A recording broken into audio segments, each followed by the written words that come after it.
It is impossible for men to become educated and refined without leisure, and there can be no leisure without wealth, and all wealth is produced by labor and nothing else. And yet, even in free America, labor is not honored as it deserves. We should remember that the prosperity of the world depends upon the men who walk in the fresh furrows and through the rustling corn, upon those whose faces are radiant with the glare of furnaces, upon the delvers in dark mines, the workers in shops, upon those who give to the wintry air the ringing music of the axe, and upon those who wrestle with the wild waves of the raging sea. And it is from the surplus produced by labor that schools are built, that colleges and universities are founded and endowed. From this surplus, the painter is paid for the immortal productions of the pencil. This pays the sculptor for chiseling the shapeless rock into forms of beauty almost divine, and the poet for singing the hopes, the loves, and aspirations of the world. This surplus has erected all the palaces and temples, all the galleries of art, has given to us all the books in which we converse, as it were, with the dead kings of the human race, and has supplied us with all there is of elegance, of beauty, and of refined happiness in the world. I am aware that the subject chosen by me is almost infinite, and that in its broadest sense it is absolutely beyond the present comprehension of man. I am also aware that there are many opinions as to what progress really is, that what one calls progress another denominates barbarism, that many share a wonderful veneration for all that is ancient merely because it is ancient, and they see no beauty in anything from which they do not have to plough the dust of ages with the breath of praise. They say, no masters like the old, no governments like the ancient, no orators, no poets, no statesmen like those who have been dust for 2,000 years. Others despise antiquity and admire only the modern, merely because it is modern. They find so much to condemn in the past that they condemn all. I hope, however, that I have gratitude enough to acknowledge the obligations I am under to the great and heroic minds of antiquity, and that I have manliness and independence enough not to believe what they said merely because they said it, and that I have moral courage enough to advocate ideas, however modern they may be, if I believe that they are right. Truth is neither young nor old, is neither ancient nor modern, but is the same for all times and places, and should be sought for with ceaseless activity, eagerly acknowledged, loved more than life, and abandoned never. In accordance with the idea that labor is the basis of all prosperity and happiness, is another idea or truth, and that is, that labor, in order to make the laborer and the world at large happy, must be free. That the laborer must be a free man, the thinker must also be free. I do not intend, in what I may say upon this subject, to carry you back to the remotest antiquity, back to Asia, the cradle of the world, where we could stand in the ashes and ruins of a civilization so old that history has not recorded even its decay. It will answer my present purpose to commence with the Middle Ages. In those times there was no freedom of either mind or body in Europe. Labor was despised, and a laborer was considered as scarcely above the beast. Ignorance, like a mantle, covered the world, and superstition ran riot with the human imagination. The air was filled with angels, demons, and monsters. Everything assumed the air of the miraculous. Credulity occupied the throne of reason, and faith put out the eyes of the soul. A man to be distinguished had either to be a soldier or a monk. He could take his choice between killing and lying. You must remember that in those days nations carried on war as an end, not as a means. War and theology were the business of mankind. No man could win more than a bare existence by industry, much less fame and glory. Comparatively speaking, there was no commerce. Nations, instead of buying and selling from and to each other, took what they wanted by brute force. And every Christian country maintained that it was no robbery to take the property of Mohammedans, and no murder to kill the owners with or without just cause of quarrel.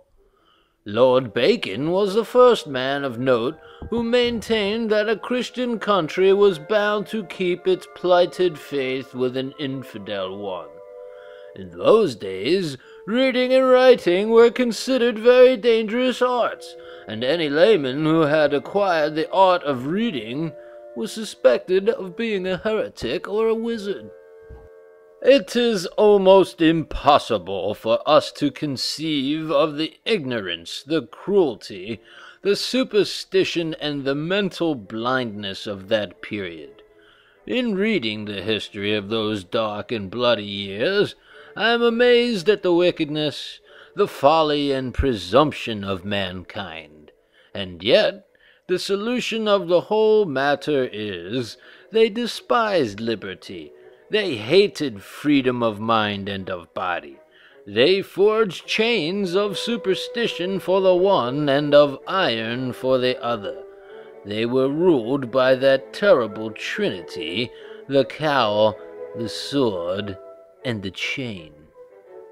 You cannot form a correct opinion of those ages without reading the standard authors, so to speak, of that time, the laws then in force, and by ascertaining the habits and customs of the people, the mode of administering the laws, and the ideas that were commonly received as correct. No one believed that honest error could be innocent. No one dreamed of such a thing as religious freedom. In the 15th century, the following law was in force in England. Quote, that whatsoever they were that should read the Scriptures in the mother tongue, they should forfeit land, cattle, body, life, and goods from their heirs forever, and so be condemned for heretics to God, enemies to the crown, and most arrant traitors to the land. Unquote.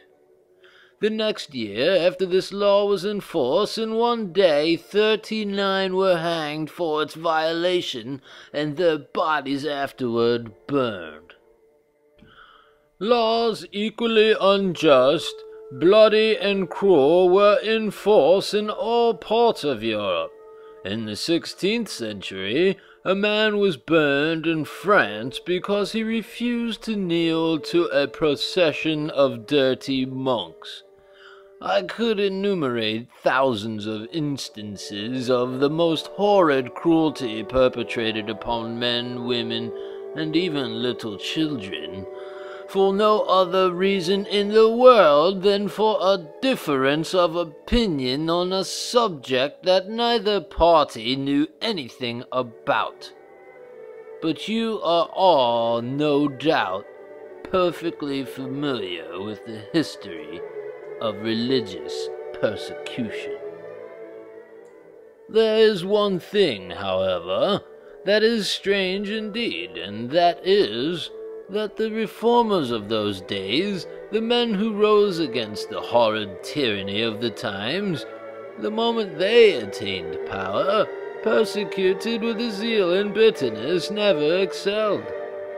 Luther, one of the grand men of the world, cast in the heroic mold, although he gave utterance to the following sublime sentiment: "Everyone has the right to read for himself that he may prepare himself to live and to die," unquote, still had no idea of what we call religious freedom. He considered universal toleration an error. So did Melanchthon and Erasmus. And yet, strange as it may appear, they were exercising the very right they denied to others, and maintaining their right with a courage and energy absolutely sublime. John Knox was only in favor of religious freedom when he was in the minority, and Baxter entertained the same sentiment. Castalillo, a professor at Geneva in Switzerland, was the first clergyman in Europe who declared the innocence of honest error, and who proclaimed himself in favor of universal toleration. The name of this man should never be forgotten.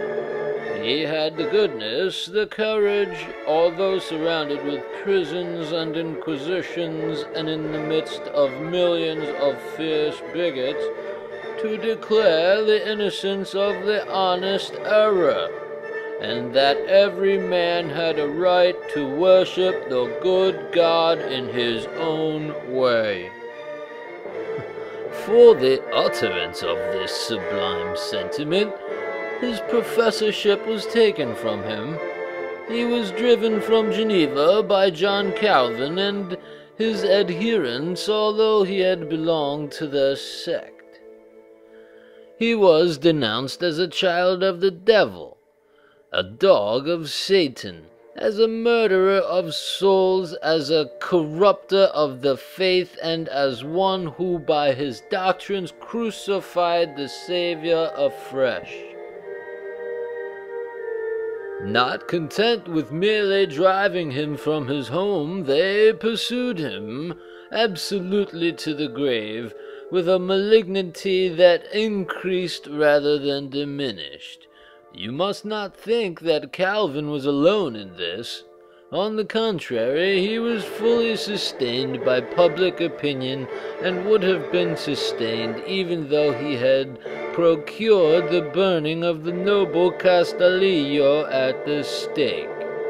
I cite this instance not merely for the purpose of casting odium upon Calvin, but to show you what public opinion was at that time, when such things were ordinary transactions.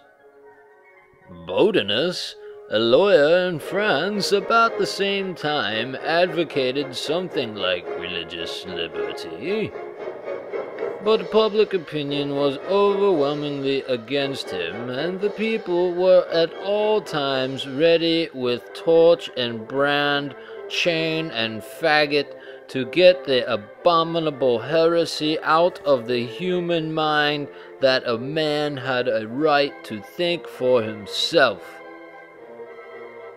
And yet Luther, Calvin, Knox, and Baxter, in spite, as it were, of themselves, conferred a great and lasting benefit upon mankind, for what they did was at least in favor of individual judgment, and one successful stand against the Church produced others, all of which tended to establish universal toleration. In those times, you will remember that failing to convert a man or a woman by the ordinary means, They resorted to every engine of torture that the ingenuity of bigotry could devise. They crushed their feet in what they called iron boots. They roasted them upon slow fires. They plucked out their nails, and then into the bleeding quick thrust needles, and all this to convince them of the truth. I suppose that we should love our neighbor as ourselves. Montaigne was the first man who raised his voice against torture in France. A man blessed with so much common sense that he was the most uncommon man of the age in which he lived. But what was one voice against the terrible cry of ignorant millions? A drowning man in the wild roar of the infinite sea. It is impossible to read the history of the long and seemingly hopeless war that raged for religious freedom without being filled with horror and disgust. Millions of men, women, and children, at least 100 millions of human beings with hopes and loves and aspirations like ourselves, have been sacrificed upon the altar of bigotry. They have perished at the stake, in prisons, by famine and by sword. They have died wandering, homeless, in deserts, groping in caves, until their blood cried from the earth for vengeance. But the principle, gathering strength from their weakness, nourished by blood and flame, rendered holier still by their sufferings, grander by their heroism, and immortal by their death, triumphed at last, and is now acknowledged by the whole civilized world.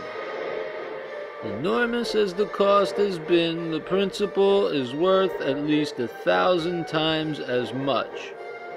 There must be freedom in religion, for without freedom there can be no real religion. And as for myself, I glory in the fact that upon American soil that principle was first firmly established, and that the Constitution of the United States was the first of any great nation in which religious toleration was made one of the fundamental laws of the land. And it is not only the law of our country, but the law is sustained by an enlightened public opinion. Without liberty, there is no religion, no worship. What light is to the eyes, what air is to the lungs, what love is to the heart, liberty is to the soul of man. Without liberty, the brain is a dungeon, where the chained thoughts die with their pinions pressed against the hingeless doors.